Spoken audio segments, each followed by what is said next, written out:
जय भीम, जय भारत, जय संविधान। साथियों, बाबा साहब डॉक्टर भीमराव अंबेडकर, जिनका जन्म 14 अप्रैल 1891 में मऊ छावनी के मध्य प्रदेश में हुआ था। बाबा साहब डॉक्टर भीमराव अंबेडकर जो अपने माता पिता की 14वीं और अंतिम संतान थे।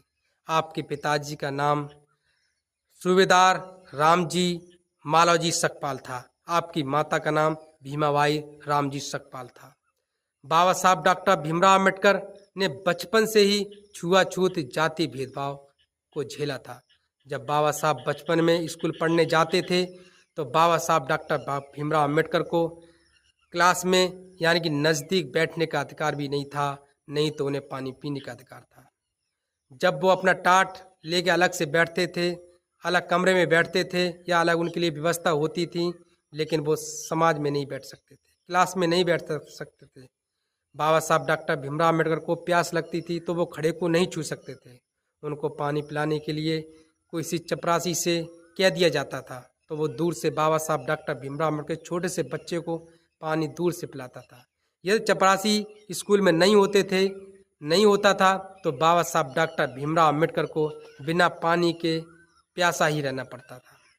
बाबा साहब डॉक्टर भीमराव अंबेडकर, जिन्होंने अपने जन्म से ही जातीय भेदभाव, छुआछूत और संघर्ष को झेला और फिर आगे उन्होंने उस शिक्षा को अपना हथियार बनाकर संपूर्ण जाति को चौंका दिया।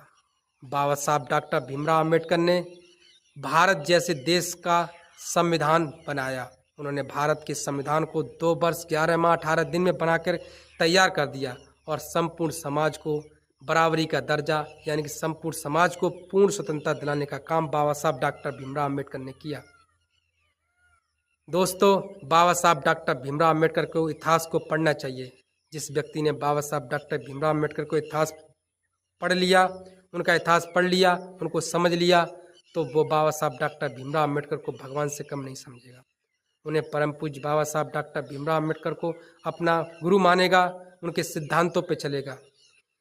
इसी के साथ दोस्तों, जय भीम, जय भारत, जय संविधान।